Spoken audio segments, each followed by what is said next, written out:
Fired from the force. An Opa-locka officer terminated after an investigation into claims he crossed the line and violated the department's policies. Local 10's Terrell Forney joining us live now with the details. Terrell. And this is an officer who has been with the police department here in Opa-locka for roughly 14 years.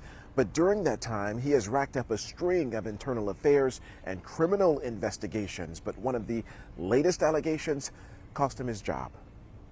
Sergio Perez is now a former cop with Opa-locka PD after the veteran officer was fired by his department Tuesday. In these termination documents, the city outlines the 7 policy violations they say Perez broke. Mr. Perez's actions violated the trust placed in him by our city and raises considerable doubts about his ability to be trusted with the powers we grant to our police officers here in the great city of Opa-locka.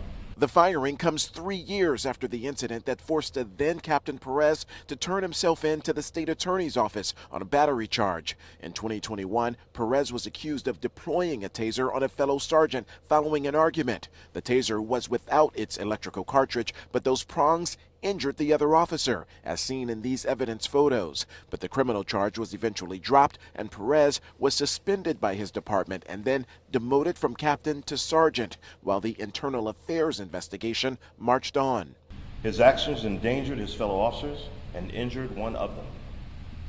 He crossed the line that demanded he no longer be a part of this department.